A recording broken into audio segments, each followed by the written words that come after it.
All right, in politics, we just got finished with the Feast of Tabernacles, and it takes the community every bit of about a week and a half to recover from hosting 830-something people on the land. So I've had an opportunity to sit down and actually look at a few things that's going on in this world.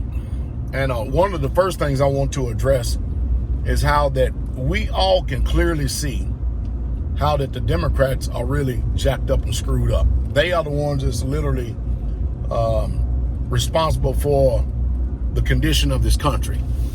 And the reason why I say that is, let's just start with the stimulus package. Now, you all know just as well as I do, we know that our Congress, the president, all of them have no stomach whatsoever at all to balance the budget. No, they all fudge the number, they all cook the books, they all depend on a foreign entity, a bunch of bankers, to being able to go out and to print worthless dollars, trillions of dollars, to infinity. I mean, that's their answer for everything. And I just wonder how long can they continue to keep legalized or legally counterfeiting money, making people think that they have money. But hey, that's on another tip. But anyway, let's just deal with this for what it is, okay? For what it is I just saw the other day Wolf Blitzer, CNN, and Nancy Pelosi go at it. And Wolf Blitzer was basically admonishing her, telling her, hey, look here. Democrats, basically, you need to stop touring around playing games. You need to get this stimulus money into the people's hands. And Pelosi went off. And you know what she did? She made it all about her constituents.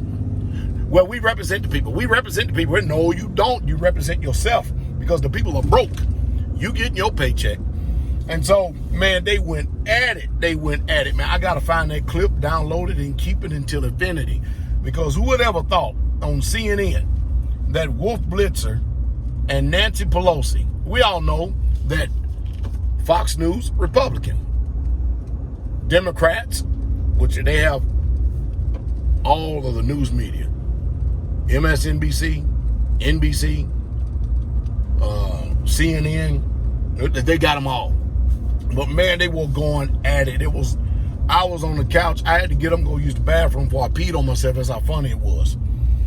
Then the next thing, the Senate hearing confirmations for this Judge Amy Coney Barrett. I think that's her name. I watched a little bit of it, and I literally just shook my head, because if you're definitely going to just stick with truth, you can obviously tell. And don't get me wrong, I'm under no illusion whatsoever at all. Humans, all of us, we're fallible and flawed in some area, and we all need improvement. But when it comes to actually watching this, you can tell that the Democrats has an agenda out of blocking this nomination, or trying to block it, but they can't do it because they don't have the votes. That's the deal when you're a president Republican and you have a Republican Congress that is in the majority and not the minority.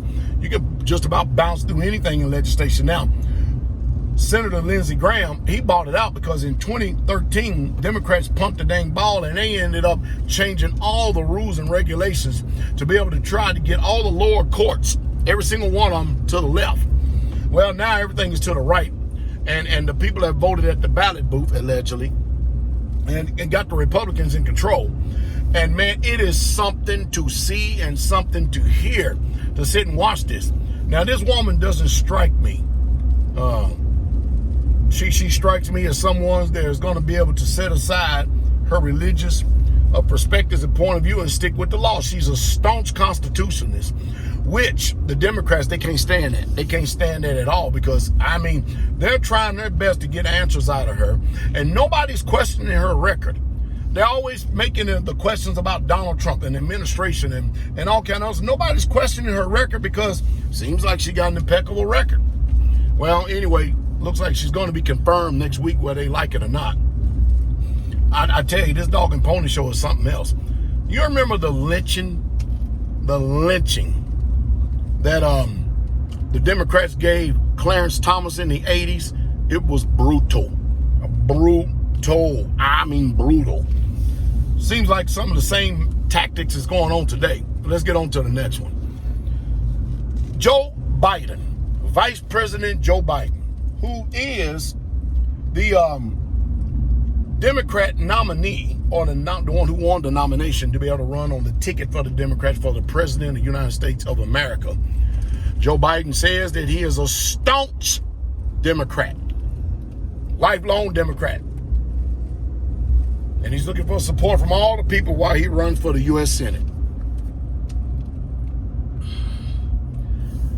I got a question. You see, this is why this Joe Biden, Kamala Harris ticket is a farce. We all know that if by chance per se that the Democrats get in, which I don't think they will, that I think Donald Trump calls him Sleepy Joe. Ain't no sleepy. I think Joe Biden, excuse me, has dementia, or at least the beginnings of it. There is no way that this man, and then Nancy, I want to get off on this. Nancy Pelosi tried to turn around and invoke the 25th Amendment, saying that if a president is unfit to perform the duties and obligations of his office, and that's how she put it, then Congress has the right to be able to remove him from office, take him out of office, and then replace him with the next one in charge, which would be the vice president. Then comes the Speaker of the House. All right. And then what's amazing about that is, because if the Democrats end up getting a nomination for this, I said if the Democrats get the nomination for this, she just got finished putting a foot in her mouth, which simply cannot even be surgically removed, because Joe Biden is already unfit. There's something going on with the Democrats. You remember when Hillary Clinton was falling out all over the place, and they had to hold her up, and they kept moving the news cameras and everything away from her and stuff because she couldn't even stay up.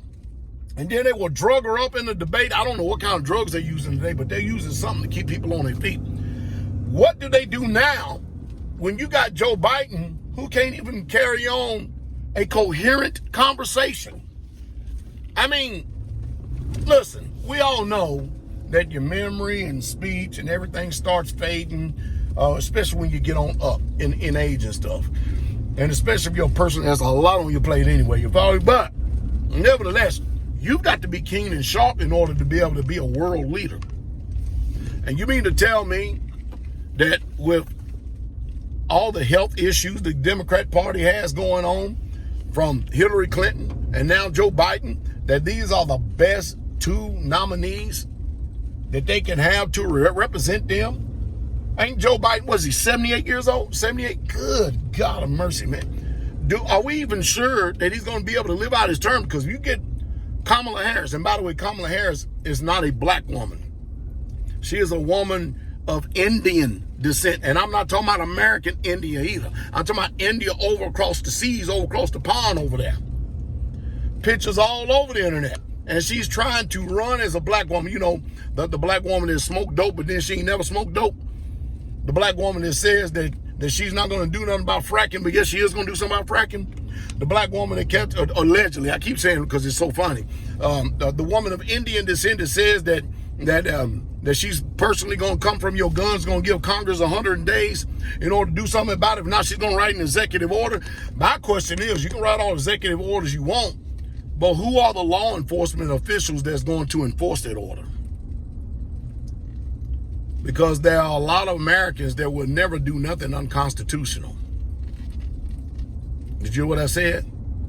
Never do anything unconstitutional.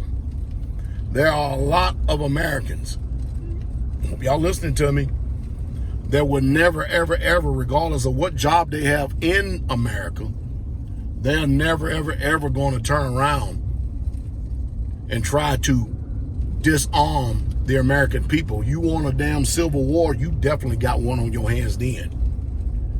Try to pass a law and you say you're going to come out there American guns and watch and see what happens in this country. Because America, in that case, we've watched the history of other countries like Australia, Germany, England, just to name a few. And the one thing we have all learned is this: criminals love gun legislation.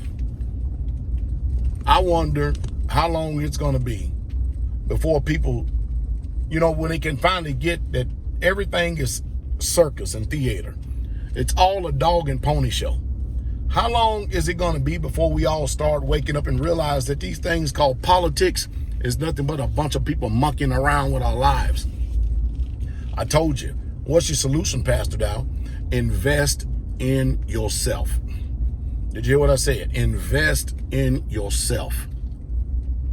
Forget about this country, live in this country, but put very little into this country. Did you hear what I said? I said live in this country, but put and invest very little into this country. Rebel against the financial system by buying gold and keep it and guard it by your AR-15 or your Mossberg 500 or your Remington 760, 780 or your 30-06. That's real true freedom and liberty.